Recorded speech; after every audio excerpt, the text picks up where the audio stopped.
for what we've done with the program. What have you done? Well, we've used their program to get students to realize that fighting's not the right thing to do when there's a conflict.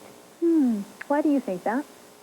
Well, because you get in trouble and there's worse consequence for that. Yeah. Okay, Sharon, let's get you into this conversation. Why do you think it's so important to have a program like this at your school? Well, I think it's important at any school, but when we started with the program a year and a half ago, we were finding that there were a lot of complaints about kids fighting on the playground, and so we felt that we needed to teach students actual strategies and skills that they could use to deal with confrontation. And we developed a program called STAR, which stands for Stop, Think, Act, Review, and all of the students in all of the classes were taught these skills last year. What kind of confrontations are you talking about? Oh, just the usual playground stuff, but there was lots of name calling. In classes they had fights sometimes. Sometimes. So what's it like now, Neil, a year and a half later? Well, there's less disagreements, and they're getting along better. Younger kids are getting along with older kids much better now, and it's not mattering if they're black or white or what race they are. They're getting along much better. Sharon, why do you think this works so well? I think because it's been consistent in all of the classes and all of the teachers are using the same language, we're coaching the kids in what to say if they are harassed by other kids. And we've also tried to empower the kids who are the silent majority. This year, we've focused on bully-proofing more, and we're looking at teaching kids strategies to deal with bullying behavior. It's interesting to see something like this occur in a school, because when I was in elementary school, we didn't maybe have the problems to this degree, and we didn't have to bring in the idea. There was bullying and fighting, but not to this level. Why do you think it's so bad nowadays? Well, there's different groups. There's the cool group and there's the uncool group, and sometimes the other kids are left out, so we had to stop that. Yeah, stop dividing everyone, and everyone's come together and they're all friends? Everybody's going to be in the same group now. Yeah. So Sharon, how would you describe the mood at your school now compared to a year and a half ago? I think it's a little more comfortable. And there's many fewer students being sent to the office for discipline effects, and our principal feels that it has been a success because we see the number of students sent for fighting is about a third, or it's about a third of what it was a year and a half ago. Kids are solving problems on their own more, and they're dealing with things, and we want them to involve an adult if they need to, because that's one of the strategies. But we're also teaching the kids how to deal with conflicts before they escalate and become a lot worse. Way to go to both of you and your whole school. Congratulations. Our guests have been Sharon Montgomery, who is a resource teacher at Cecil Swanson Elementary in the Northeast. Neil Bond is a grade 6 student at that school. We'll take a short break now. Still to come, our medical section and how much exercise is enough exercise. I'm Dr. Dean Adele. Coming up, how much longer will you live if you exercise? You'll be surprised by the answer. CFCN Weather Report, brought to you by Advil for today's tough pain. Well, so far the clouds have been rather benign outside, but you just wait. We could see some showers or thunder showers coming along later on this afternoon, particularly in the foothills. There's a shot with the CFCN Skyview camera looking north, the old Firestone Park. We have quite a bit of cloud cover above the city, as several tall clouds scattered about, clouds with pretty high tops. Those are called towering cumulus clouds, and they're the kind that usually form into thunder showers. So there's a possibility that late this afternoon we could see some isolated showers or thunder showers, certainly in the Calgary area, perhaps off to the west or even off to the north and east of the city, if not through the city itself. There's our temperature, 21 degrees, the wind from the north at 39, gusting to 50 kilometers an hour. Lethbridge, we've got a mainly sunny sky right now, 23 degrees, and the wind is from the north at 22 kilometers per hour. Around the rest of the west, it's fairly warm given the time of year, with temperatures in the low 20s, which isn't bad for this time of day. Got a lot of 21s up north, right through Edmonton and Medicine Hat, 16 in Banff, 19 at Cranbrook, 20 degrees in Kelowna, 15 in Victoria, 20 in Regina, and 22 degrees now in Saskatoon. Beautiful day shaping up for both Alberta and Saskatchewan, but British Columbia is starting to cool down a little bit from the heat of the past couple of days, and same story up north. We saw temperatures in the 20s in this area for the past 2 days, but now it's back to 4 degrees for Inuvik and only 15 degrees in Norman Wells. 19 in Winnipeg, 18 in Thunder Bay, 23 in Sudbury, 16 in Toronto, 27 degrees in Ottawa, 21 in Quebec City, 16 at Halifax, and 8 degrees in St. John's, Newfoundland. Here's our satellite shot, and there's not a lot to show you, at least right now. We've got a system off in Montana giving some rain to parts of that state. The cloud that had developed along the west coast seems to be thinning out a little bit, and I checked a few weather stations out there, and it's just generally cloudy with no significant precipitation. This afternoon, we might see some showers or isolated thunder showers, as I said, developing particularly in the foothills, but maybe across the city of Calgary itself. Now, you notice that cooler air that I pointed out to the northwest? Well, that's going to start marching down our way. By tonight, it may spawn some showers on its leading edge as it starts to move to the southeast. And by tomorrow afternoon, it'll be through Calgary and will set us up for cooler and wetter conditions starting Friday and heading right into the weekend. Temperatures will be back down to the teens instead of the mid-20s, which we've been enjoying for the past couple of days or so. And again, as this cooler air moves into the region, it could be accompanied by some rain showers on its way. So Friday and particularly Saturday, we could see some showers developing, especially in the afternoon hours. Here's the forecast, though, for the next 24 hours. Not too bad yet in northern Alberta with a high of 27 today. The cooler air starts to come in tomorrow afternoon. Brings it down about 3 degrees, which is still much warmer than it's going to be toward the weekend. Central Alberta, 26 with a chance of afternoon showers both today and tomorrow. Tomorrow's high 24, and in Lethbridge and Medicine Hat should reach 26 today with afternoon showers, particularly in the foothills west of Fort Macleod, and then 27 degrees with sunshine in store for tomorrow. Now, for the mountain parks, afternoon clouds and showers, both today and tomorrow. 22 today, a little bit cooler tomorrow with a high of 21. And for the East Kootenays, we're looking at thunder showers possibly this afternoon and tomorrow afternoon, 23, 24 degrees. Here's our pinpoint forecast now. Tonight, or rather this afternoon, we could see some cloud developing, certainly. Showers, possibly, and a high temperature of 24. Overnight tonight, it will start to clear out again, though it will be cloudy still probably early into the evening, a low temperature of 8 degrees. And then by tomorrow afternoon, clouds will reform. We'll have showers and 24. There are the cooler temperatures starting Friday with the showers only 20 and down into the teens for the weekend with sunny mornings and cloudy and showery afternoons right through Monday.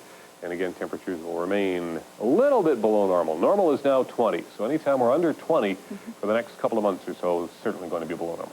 But that's not too bad. 18, 19, we can live with that. It's the 8s and 9s that we have a little bit of trouble We have a little bit of trouble. May still be to come. Who knows? To health and medical news now, and the problems associated with premature birth. Babies are often born weeks, even months early, and in most cases they have to overcome more obstacles than full-term babies. That's because, as Christy Myers reports, they haven't had enough time to get ready for their entry into the world. Jennifer Schultz went into premature labor 2 months too soon. She knows firsthand the precious price of premature labor. Her son Ethan, now a toddler, was 16 weeks premature. He had about a 25% chance to live. He weighed less than 2 pounds. The baby survived, born at 24 weeks, barely 6 months into her pregnancy. But Ethan now has seizures, and at 18 months old, he's developmentally behind. Not crawling, not walking, he's still like a 4-month-old. As Jennifer and her husband faced therapy for Ethan, they were terrified of the same thing happening with this pregnancy. Insane as it makes you in this bed, as long as I've been here, it's worth it. It's not to go through that again. This is the neonatal intensive care unit at Texas Children's Hospital, and this is where Cynthia Blackwell's twins were for months after they were born 11 weeks too soon. Even though you know that their lungs are okay and that their bodies are fine, that they're fine physically, you begin to worry about their development, if they are in control of their bodies, if they can function well. If I have someone who is going to deliver between 24 and 28 weeks, then we fight for each day, as I said before, because each day is important. Because after the birth, the problems facing a very premature infant are staggering. They have problems with their blood pressure. They have problems with bleeding in the head. They can have significant problems with breathing. The odds of survival and survival without handicaps are better in 1998 than even in 1990. At 24 weeks, like Jennifer's baby, only about half survive, and most are left with serious disabilities. But at 28 weeks, survival increases to 80%. But survival at what cost? 6 months after their birth, Cynthia Blackwell continues her watch to see if her twins will suffer long-term disabilities from that too early birth. Little by little, you check things off and you realize that they're going to be okay. We all know that working out is good for us, but some people are obsessed with exercising, and the latest research shows there are limits to the benefits of physical fitness. Dr. Dina Dell reports. Will and Mary are part of the health revolution. Their lives are so busy with fast-track careers, they save time working out by having a gym at home. We try and do about 45 minutes to an hour of working out. If I work out in the morning, my day goes a little better because I've done something to kind of jumpstart the day. Usually we like to try and do at least 10 more minutes on either the bike or the treadmill, and then we try and do weights for about 30 minutes. But compared to real exercisers, they're lightweights. In fact, go to most gyms or fitness centers, and you'll find folks who spend hours on exercise every day. I run, so I do weights about 4 days a week, and I run about 5 days. I'll probably be running anywhere from 30 to 40 miles a week, starting off at 30 and work my way to about 40, 45. Nanette does cardio workouts and weight training several hours at a time. It's the difference between feeling okay and feeling absolutely great. I work out 6 days a week, 3 days lower body, 3 days upper body. Each day is 4 hours. But what if you're taking all your vitamins and your super energy sports supplements and you're working out like crazy? What does all the exercise really get you? If you run 10 miles a day rather than 10 miles a week, will it really add years to your life or just make every day seem like a year? Well, researchers have added up the numbers and come to a somewhat surprising conclusion. Vigorous exercise probably adds about 2 years or 2.3 years at the outside to life expectancy. Think of that. For all those thousands of hours tramping on treadmills or climbing stairs to nowhere, all you'll add to your life is a couple of years, and those will have been spent on the exercise machine. And you don't really need mega workouts. In fact, the research shows while exercise can make you healthy, you may not need all that much.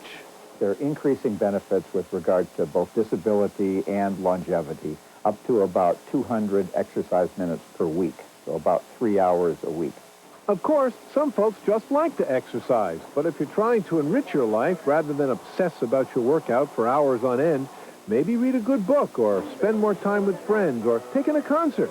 Because it turns out there's research that too can extend your life, and it sounds like a lot more fun. Dr. Dina Dell, CFCN News. That was part one of a two-part report. Tomorrow, Dr. Dina Dell will look at the latest research on staying young as we grow older. Older? Who's getting older? Just getting better. We'll take another break on the CFCN News at noon. Before we go, here's a look at some of today's financial figures.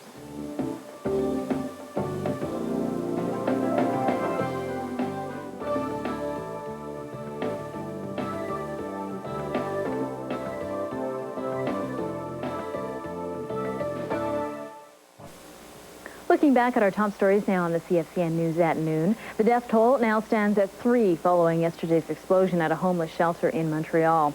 Overnight, emergency teams recovered the body of a woman buried under the rubble. All 3 women killed in the blast were volunteers at the shelter. The 3-story building exploded after a contractor accidentally cut through a gas line.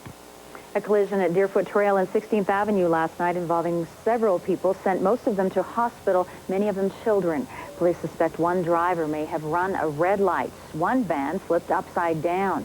EMS transported at least 8 people to hospital, one of them a 1-month-old baby. There's a lot of wheeling and dealing going on down at the Stampede grounds this week. The Petroleum Show has drawn people involved in the oil and gas industry from around the world. The event is expected to create billions of dollars worth of business deals that will eventually benefit the city of Calgary. He will be remembered as one of Canada's greatest writers and a beloved storyteller. Now the legacy of W.O. Mitchell lives on through a literary award in his name. The W.O. Mitchell Literary Prize will be awarded annually to a Canadian author of a work of fiction or a stage play. The first winner will be announced later today. And with me now is Orr Mitchell, the son of W.O. Mitchell and one of the sponsors of the Literary Prize. Now, this is a $15,000 award that was set up actually before your father passed away. That's right. I imagine it has taken on added significance now. For sure. That's, yes, indeed. we were very moved when an anonymous donor approached the family about 1.5 years ago to set up a national prize in his name. And you're quite right, you know, with the deaths of both my parents in the last 2 months, it takes on a great deal more significance. Tell me about the criteria for the nominees. Well, first of all, W.O., when he was asked about this, said, I want it to go to a writer who hasn't quit, who didn't quit. And so that's the first criteria, an established body of writing, quality work, high-quality work. And then it was my wife, Barb, who said, well, W.O., you've had so much to do with mentoring other writers. Why don't you add a criteria that it's for someone who has also, over the years, spent a lot of time and energy mentoring, helping, developing younger and advanced writers in their work. Yeah, as I was reading the criteria, it certainly parallels elements of your father's career. Yes, for sure, right. And then the final one was that every third year it will go to someone who works in French. And so it's a truly national award. And the donor, it's interesting, the donor who's from the West said it's about time that a major literary prize came out of the West for the donor is right. writing. Yeah. Now, did you have lots of nominees? About 14, which is a good batch. It kept the poor jurors busy because it's not a one-book award. It's, you know, an established body of work. Exactly. And so they had a lot of reading to do and a lot of weighing and sifting. And then, of course, we complicated their lives with the extra criteria. The mentorship criteria, yeah. They had to interview people in Well, they were submitted. We laid out what nominees should be submitting to support their nomination. Now, the jurors themselves are pretty impressive. Yes. Alistair MacLeod, who is really Cape Breton. He teaches at the University of Windsor, and his stories grow out of Cape Breton. In fact, when I phoned him and said who the 3 jurors were, Alistair, Sharon Pollock here in Calgary, Jack Hodgson from Vancouver Island, I said, truly a national jury. He said, yes, from sea to shining sea. and a range of writing styles. That's right, exactly. And Sharon, of course, a stellar playwright. So we had the playwriting covered, we had the fiction covered, and all 3 of them have their ear very close to the ground in terms of, you know, what mentoring. They're both have spent a great deal, or all of them have spent a great deal of their time helping developing writers. So we had an ideal jury for our first competition. Now, obviously, this is a meaningful award for you to hand out today, later today. What would you like to see it do for writers in Canada? Well, what it does, I think, is it highlights how important not just good writing is, but good teaching. That, you know, I think particularly in the West, I'm showing my Western roots here compared to the East, that the writing community is a very close-knit group that care for each other and do a lot for each other. And I think that this award is honoring that, as well as, you know, achievement in terms of lifetime work. And encouraging more of the same in future years. Thank you so much for coming by to tell us about this. Now, the award will be handed out 4 o'clock this afternoon. About 4 to 4:15 this afternoon. Jim Coots from the Writers Development Trust will be reading the citation, and the mystery of who the big winner is will be revealed. And we will look forward to hearing that. Thank you so much. Thank you. My guest has been Orr Mitchell, representing the Writers Development Trust and the W.O. Mitchell Literary Prize, again, to be announced later today. Coming up on the CFCN News at noon, a unique new program fights fraud against seniors. But first, here's some websites for you to check out next time you're online.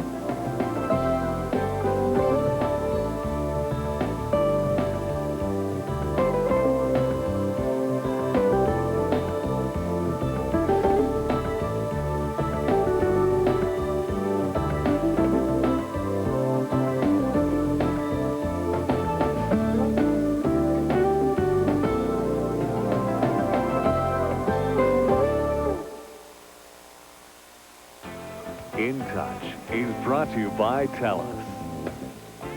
The Celestine Singers is a children's community choir for boys and girls ages 8 to 14 years old. And they are currently accepting registration for their upcoming season in September. The Celestine Singers specialize in performances for seniors in hospitals, nursing homes, and lodges. For more information, call 253-6262.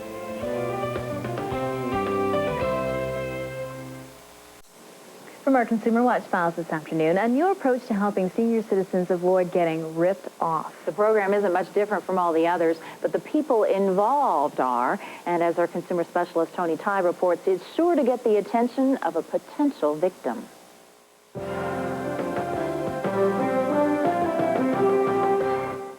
I'll spare $10. $10, okay. We're very grateful for that. Could you give me your credit card number? Jurgen and Margot Hahn are acting out a common telemarketing scam. Role-playing is a good way to show seniors how easy it is to be scammed or defrauded. Many of these at the Golden Age Club may think it will never happen to them, but 77% of all telemarketing victims in Canada are over 60. Fraud awareness education isn't new, so experts decided if they're not getting the message, change the messenger. In many cases, seniors feel that somehow they're going to be judged, and if you have someone from a peer group, oftentimes someone who has been the victim of a crime themselves, they come across as being non-judgmental. It's hoped that seniors will take the problem more seriously if they hear it from their peers. So teams have been trained to hit the road and spread the message. Con artists appear trustworthy, friendly, and helpful. Do you think that this kind of thing is needed? Yes, very much so. Why? Because there's a lot of naive people out there. The presentation runs through the most common frauds like home repairs, prize giveaways, and bank scams. Then it gives the seniors some tips to fight back. They're vulnerable, and a lot of them are not aware that they are vulnerable. And so if nothing else, we are opening a page for them to look at to see what can happen. And hopefully it will stop it happening for a lot of them. There's another purpose behind this education program, and that's to encourage more seniors to react if they think they've been victimized. Police say senior crime is sadly underreported because they often are too embarrassed to admit it. Unfortunately, that only allows the scam artists to hit even more people before anyone can sound the alarm. They have trained several teams of presenters, and they could probably speak to several groups a week. In Toronto, they started the program a year and a half ago, and so far they've spoken to 6,000 seniors. Toronto police say as a result, the number of unsuccessful scam attempts has increased. If you would like to book the fraud awareness program for your group, club, or senior's home, contact the Calgary Seniors Resource Society at 266-6200. There's no cost for the presentation, but you should know that you need to book it several weeks or more in advance. Again, that number 266-6200. Still to come on the news at noon, don't throw away your used junk food wrappers. A New York designer is taking recycling to new heights. Details in a moment.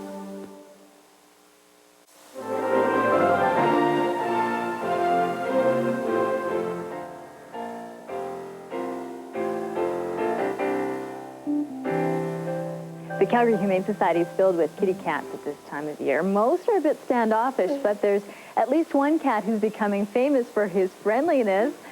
Here he is, Guinness. Guinness is joined by Cheryl Waller from the Calgary Humane Society. So Guinness is not your typical kitty cat. Oh, no, not at all. He's Mr. Social. I know he's showing his best side to the camera right now, but he is a very handsome cat. We'll just spin him around.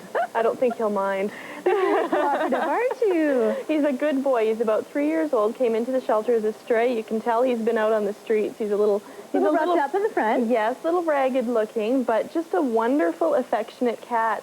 The girl said, oh, you have to put him on TV because as soon as you open his kennel, he basically climbs right up you, wraps his arms around, his legs around, gives you a big hug, and even some kisses. Oh, really? Yes. Yes. So, I mean, he's just a honey of a cat. Wow. He likes belly rubs. Yeah. I mean, you like just about anything that involves touching, hey? That's right. Very dog-like in his personality. And a lot of people are looking for that. They are going for the convenience of having a cat, the ease of it compared to having a dog. But they don't always want the standoffish personality. So you look for a cat like Guinness. Mm-hmm. And you are, as I mentioned, filled with cats at this time of year. Why is it such a problem? Well, it's breeding time. We have kittens coming in constantly now, and a lot of kittens up for adoption. Often the older cats get bypassed when we have the kittens in. So I do like to show some of the kittens look a little cuter. And people want to go through all the climbing of the curtains and scratching of everything. I don't know why, but people seem to want to do that. So, and they bypass a beautiful animal like Guinness, which really shouldn't happen. Yeah. So, What if somebody sees, whoops, here's Guinness' fur flying. What if someone sees Guinness today and wants to adopt him? Well, give us a call. Come up to the shelter. You want to go visit Cheryl, don't you? Yeah. Yeah, he's a people cat. Yeah? I mean, what more can you say about him? Spend some time with him. You'll decide that he really is the cat for you, and you'll do the contract. We will neuter him. It's included in the $65, and then he can go home. Okay, well, let's talk about cats, because I just got a dog, and I understand that you're doing some dog training this weekend? We have a seminar. Yeah, Brian Kilcummins, he's a pet expert, and he's written a couple books. One's Good Dogs, Great Owners, or Good Owners, Great Dogs, Good Owners, Great Cats, and Child-Proofing Your Dog. Very well-known positive training methods, and really, really worthwhile. And part of the proceeds go to help our animals as well. Excellent. And a summer lottery this summer. More tickets available. We're selling them until the end of June. You can win cash all through July, $10 a ticket. Give us a call about that as well. Great. So we need to find a home for Guinness and many other kitty cats at the shelter. Yes. We will do our best to get that message across. Who could resist little Guinness, huh? Who could resist you? Thank you very much. Thank you, Guinness. Cheryl Wallach is from the Calgary Humane Society. Still to come, we'll look ahead to our news at 5 and 6. First, here's a look at this week's top music charts.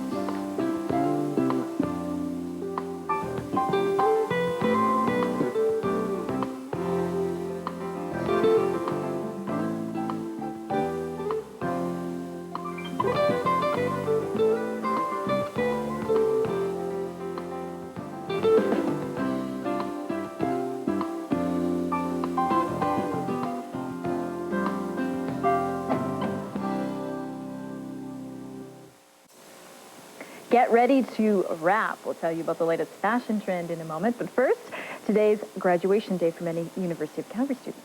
Later on our 5 o'clock news, we'll introduce you to one perfect engineering student. He's graduating with an almost unheard of 4.0 average. Unheard of, especially for someone like me. Then at 6, what lengths will teachers go to encourage their students to read? We'll meet a group of teachers who are trying to inspire bookworms by eating worms right out of the school's compost bin. We'll have that story, if you can stomach it, tonight at 6. Well, it is definitely sunny and warm outside. Let's go back to David Spence one more time for a look at our forecast. David? Well, the big story today is the wind. It's quite strong and will remain strong through the afternoon. It might affect whatever plans you have to get outside and enjoy the afternoon today. The wind will die down tonight. The temperatures will drop. We could have some thunder showers or showers late this afternoon, early this evening, but overnight it'll clear out. 8 for Calgary, 11 for Lethbridge and Medicine Hat, 10 in Banff. Thunder showers continuing into the night in the Cranbrook region. And then for tomorrow, mainly sunny with some afternoon cloud developing in Banff and Cranbrook, but elsewhere it should be sunny and warm with 24 in Calgary, 27 degrees for Lethbridge and Medicine Hat. Here is a look at the current conditions and today's weather fact.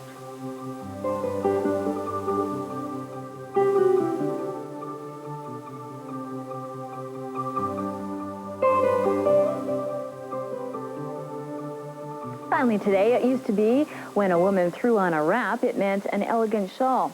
Not anymore. These days, a wrap could be a potato chip bag. Marcella Palmer explains.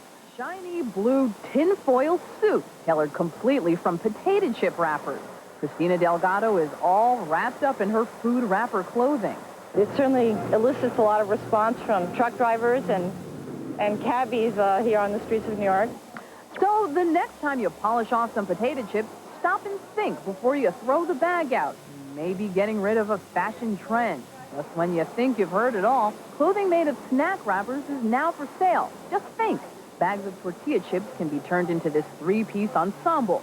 Danish designer Annette Meyer got her idea for these tasty fashions while teaching a design class. I was working with a class who had to design some underwear. And I wanted them to design in a different way. So I wanted them to go to the supermarket and look at all these different kind of consuming products. And I want them to find both the graphics and the shapes they find interesting. When it comes to designing her wearable packaging, Meyer doesn't discriminate. She uses wrappers from Europe, Asia, and North America. I put some cotton on the inside, and actually it's made really like a tailor-made suit. 3 sizes for women and 3 for men. But you can't find this crinkly clothing in any store. This is a traveling act. For the last 5 weeks, it's been on display at the Storefront Gallery in Soho. Next stop, Denmark. Talk about getting into your snacks. For $850, you can get the wrapper jacket, shirt, and pants. And don't worry about the dry cleaning bill. After about 10 wearings, this outfit's ready for the recycling bin. Better get them while they're hot. Annette has already sold 3 suits and is taking the rest back to Denmark June 13th. I'm Marcella Palmer for CBS News. Interesting idea. Maybe she'll come to our town and we can buy a couple of outfits for the new show. I could, and I could supply her with some raw material. There's plenty in our garage at home. Yeah, for sure. She would be pleased. Tomorrow we have the Shania Twain look-alike from the Legends Alive tour on the show. You'll want to see that. Bye-bye. Bye-bye.